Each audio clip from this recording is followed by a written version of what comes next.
आणि यानंतरची बातमी आहे मुंबईमधल्या प्रदूषणाची।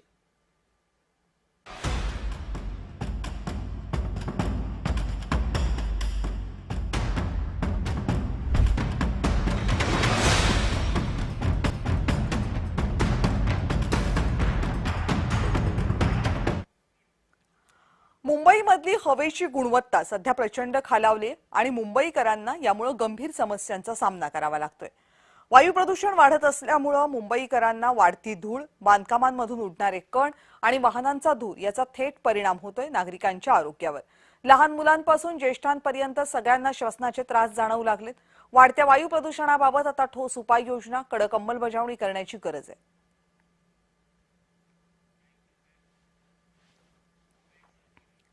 ठाकरे गटाचे आमदार आणि माजी पर्यावरण मंत्री आदित्य ठाकरे यांनी मुंबईतल्या वायू प्रदूषणावरून महायुती सरकारवर हल्लाबोल केलाय। मुंबईतल्या प्रदूषणावरून आदित्य ठाकरे यांनी मुंबई महानगरपालिकेच्या निष्क्रियतेवर प्रश्नचिन्ह उपस्थित केले। प्रदूषणाच्या मुद्द्यावर मुंबई महानगरपालिकेने गांभीर्याने कारवाई करण्याची आवश्यकता आहे, परंतु हे करण्यात पालिका अपयशी ठरते, असं आदित्य ठाकरे यांनी म्हटले। प्रदूषणामुळे सामान्य मुंबईकरांना असंख्य समस्यांना तोंड द्यावं लागतंय।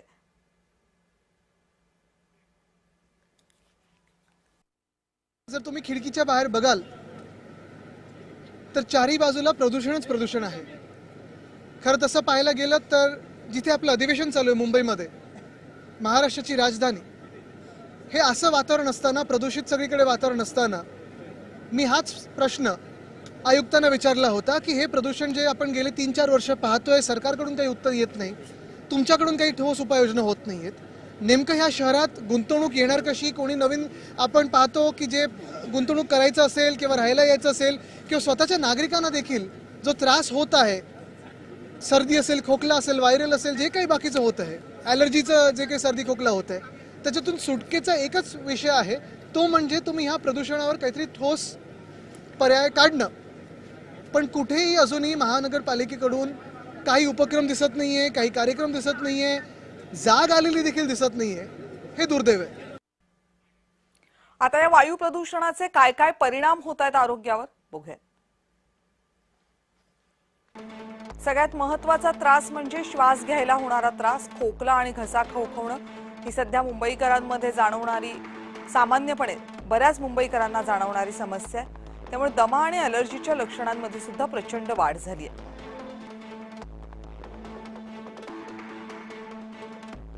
हृदयविकाराचा धोका यामुळे वाढतोय, असं अनेक आरोग्य तज्ञांचं म्हणणं आहे।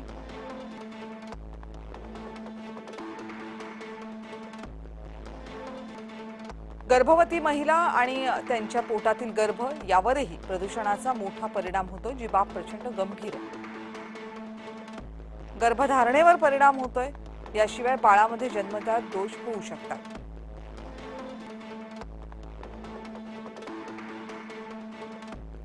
लहान मुलांच्या फुफ्फुसांची वाढ आणि विकास खुंटतो।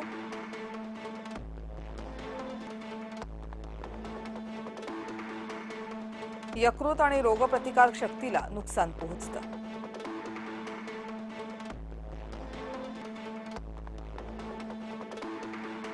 मधुमेह होण्याचा धोका या परिस्थितीमध्ये जास्त असतो।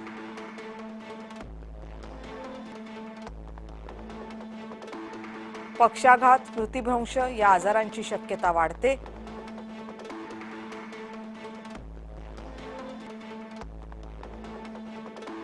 फुफ्फुसांच्या कर्करोगाचा धोका वाढतो।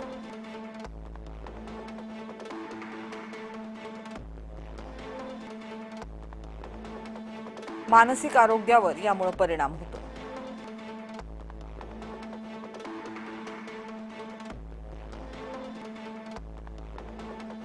मेंदूशी संबंधित, नैराश्य संबंधित आजारांचा धोका यामुळे वाढतो।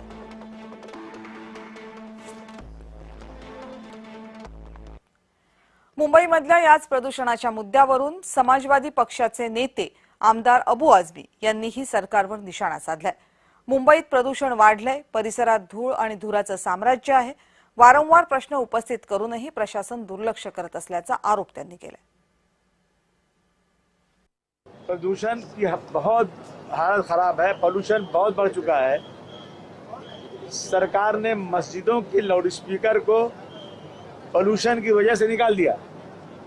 जबकि मस्जिद के लाउडस्पीकर से कोई पोल्यूशन होता नहीं है, वह कोई वॉइस पोल्यूशन नहीं होता है, बिल्कुल झूठ है ये। मैं पिछले चौथी बार एमएलए हूँ। मेरे एरिया में एसएमएस कंपनी बायोकेमिकल जहाँ सब दवाएं जलाई जाती हैं और बड़ी ज़बरदस्त तरीके से 24 घंटे धुआं निकलता है, और हम बार बार बात करके थक चुके हैं, लक्ष्वेदी लगा चुके हैं, लोग बीमार हो रहे हैं। वहाँ फायर ब्रिगेड स्टेशन है, वहाँ ऑफिसर काम करने को तैयार नहीं है। कैंसर की बीमारी, सांस की बीमारी, हार्ट अटैक, बहुत सारी बीमारियां होती जा रही हैं। मैंने कई बार हाउस में कहा, बोल बोल के मैं थक चुका हूं। आणि वाढत्या वायू प्रदूषणाचा थेट परिणाम डोळ्यांवर होतोय। वायू प्रदूषण श्वसन संस्थेचे विकार किंवा हृदयविकारासाठीच मर्यादित राहिलेलं नाहीये, त्याचा गंभीर परिणाम डोळ्यांच्या आरोग्यावर होतोय। हवेतले सूक्ष्म प्रदूषण कण डोळ्यांच्या पृष्ठभागावर सातत्यानं परिणाम करतात, त्यामुळे नेत्रविकारांचं प्रमाणही वाढतंय हे समोर आलंय। यामुळे मुंबईकरांमध्ये विविध नेत्रविकारांचे प्रमाण वाढताना दिसतंय। वाढत्या वायू प्रदूषणामुळे डोळ्यांवर थेट परिणाम होत असल्याचं सध्या समोर आले।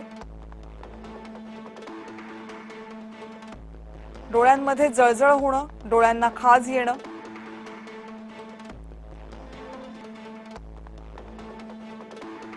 लालसरपणा असणं, डोळ्यांमध्ये कोरडेपणा असणं,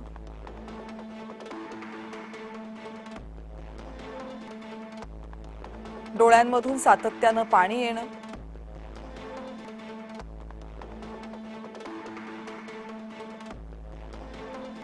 अठरा ते 45 वयोगटावर जास्त परिणाम होणं,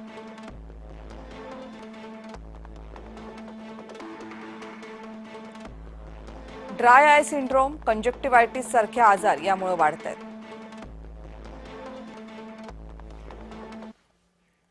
या सगळ्या संदर्भात पर्यावरण तज्ञांचं म्हणणं ऐकूयात। जर्मनी प्रदूषणाच्या बाबत फार काटेकोर आहे, कारण त्याला स्थानिक प्रदूषणाचे जे आणि गंभीर परिणाम पृथ्वीव्यापी पण होतात ते कळत आहेत। त्याच वेळेला जे फिनलंड, स्वीडन, नॉर्वे, डेन्मार्क आणि नेदरलँड म्हणजे हॉलंड हे सारखे देश आहेत उत्तर ध्रुवाजवळचे, ते देखील याच्याबाबत जागृत आहेत आणि प्रोत्साहन कशाला देत आहेत? सायकलला, पादचारी वाहतुकीला। हे आपण लक्षात घेऊ। त्यांच्याकडेच फक्त हा प्रश्न नाहीये, त्यांच्याकडे तो प्रश्न सुटल्यासारखा आहे आणि आपण मात्र मूळ सत्य मान्य न करताना आपण उगीच भुई धोपाटतोय आणि प्रत्यक्ष प्रश्नाला हातच घालायला नकार देतोय आणि असं म्हणतोय की आमच्या इच्छा आहेत मोटार एक किंवा अनेक घेण्याच्या आणि तरी पण प्रदूषणाचा प्रश्न सुटावा, तर तो सुटणार नाही। इथे मी अपघातांचा विचार, ज्याच्यासाठी मोटारच कारणीभूत आहे रस्त्यावरच्या अपघातांबाबत, त्याचा उल्लेख पण करत नाही। हे संपूर्ण लक्षात घेतलं तर असं आहे की एक प्रकारे दारू पण हवी, ती सोडणार नाही, पण यकृत म्हणजे लिव्हर सुद्धा चांगलं राहावं, हे दोन्ही एका वेळी होणार नाही। आपण वाहतूक प्रदूषणाबद्दल, वायू प्रदूषणाबद्दलचा संबंध समजून घेऊन मोटारीला आळा घालणारी धोरणं ताबडतोब राबवूया। मोटार मग ती मुंबई दिल्लीमध्ये चालो, न्यूयॉर्कमध्ये चालो की मोटार कुठेही चालो, तरी सुद्धा ती स्थानिक प्रदूषण आणि पृथ्वीव्यापी धुकं, पृथ्वीव्यापी प्रदूषण या दोन्हीला जबाबदार आहे। मोटारी विरोधी धोरणं ताबडतोब राबवण्याची गरज आहे, नाहीतर दरवर्षी अरण्य रुदन ठरेल, नेहमीची रडकता ठरेल। आणि रस्त्यावरची वाहतूक कोंडी आणि प्रदूषण रोखण्यासाठी मुंबई वाहतूक पोलिसांची महत्त्वाची कारवाई दिसतेय। अवजड वाहनांना मुंबईतील सर्व प्रमुख रस्ते आणि उड्डाणपुलांवर बंदी घालण्यात आली आहे। सकाळी 7 ते 11 आणि संध्याकाळी 5 ते 9 या दरम्यान अवजड वाहनांना मुंबईमध्ये प्रवेश बंद करण्यात आलाय। पश्चिम द्रुतगती महामार्गावर मोठ्या प्रमाणावर वाहतुकीची कोंडी होतीये, त्यामुळे अनेक प्रवाशांना त्रासाला सामोरं जावं लागत होतं। पण आता या ठिकाणी वाहतूक पोलिसांकडून कारवाई सुरू झालेली आहे। जोगेश्वरी ते अंधेरी उड्डाणपुलादरम्यान सिमेंट मिक्सर ट्रकवर तसंच अवजड वाहनांवर कारवाई सुरू असल्याची पाहायला मिळते। आढावा घेतलाय जय पवार यांनी। मुंबईतील वाहतूक कोंडी आणि प्रदूषणाला रोखण्यासाठी मुंबई वाहतूक पोलिसांकडून एक महत्त्वाचा निर्णय या ठिकाणी घेण्यात आला आहे। त्याचबरोबर पश्चिम द्रुतगती महामार्गावरती अवजड वाहनांवरती कारवाई सुद्धा आता सुरू असल्याचं पाहायला मिळते। आपण सध्या त्याच द्रुतगती महामार्गावरती आहोत, ज्या ठिकाणी आपण पाहू शकता की जोगेश्वरी ते अंधेरी, त्याचबरोबर दादर ते अंधेरी किंवा मग दहिसर या ठिकाणी जाणारा हा संपूर्ण मार्ग आहे। या ठिकाणी सध्या वाहतूक कोंडी ही होताना आता दिसून येत नाहीये आणि याचं कारण म्हणजेच वाहतूक पोलिसांच्या माध्यमातून घेतलेला एक महत्त्वाचा निर्णय। या महत्त्वाच्या निर्णयामुळे आता ठिकठिकाणच्या रस्त्यावरती प्रवाशांना दिलासा मिळताना पाहायला मिळतोय. खरं म्हणजे दररोजच्या या ट्रॅफिकच्या समस्येवरती आता तोडगा काढण्यासाठी मुंबई वाहतूक पोलिसांनी घेतलेला महत्वाचा निर्णय, त्याचबरोबर त्या निर्णयानंतर ठिकठिकाणी अवजड वाहनांवरती होत असलेली कारवाई पाहता या ठिकाणीवरती अवजड वाहनांना बंदी घालण्यात आल्याचं पाहायला मिळतंय.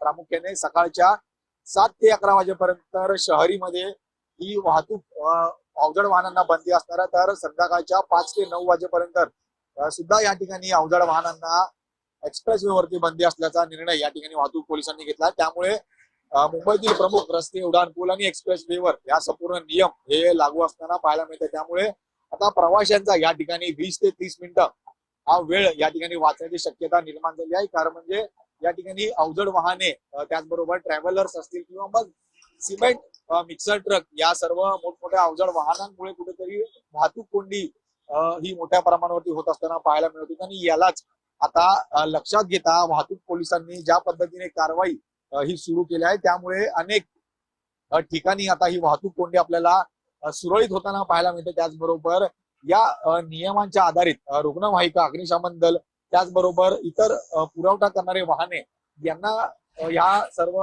रस्त्यावरती निर्देश हे देण्यात आले आहे. मात्र दुसरीकडे ज्या अवजड वाहनांनी नियम मोडला त्या सर्व वाहनांच्या जप्तीची कारवाई सुद्धा करण्याचा इशारा या ठिकाणी पोलिसांनी दिलेला आहे. त्यामुळे अशा अनेक वाहनांनी या संपूर्ण पुलावरती प्रवास करत, खरं तर ज्या ज्या गाड्यांनी या संपूर्ण पुलावरून प्रवास करून नियम मोडले यांच्यावरती कारवाई ही मुंबई पोलिसांकडनं सुरू आहे. त्यामुळे कुठेतरी या संपूर्ण कारवाईमुळे आता नागरिकांना हा दिलासा मिळणार आहे. आणि यामधूनच आपण पाहतो की वाहतूक कोंडी, त्याचबरोबर प्रदूषण हे रोखण्यासाठी आता कुठेतरी वाहतूक पोलीस हे सज्ज झाल्याचं पाहायला मिळतं. आणि मोठ्या प्रमाणावरती पोलिसांची कारवाई ही सुद्धा सुरू असलेली आपल्याला पाहायला मिळते. व्हिडिओ जर्नलिस्ट मनोज सोलंकीसह मी जय पवार, जय महाराष्ट्र न्यूज, मुंबई. वेळ झाली इथेच थांबण्याची. पाहत रहा जय महाराष्ट्र.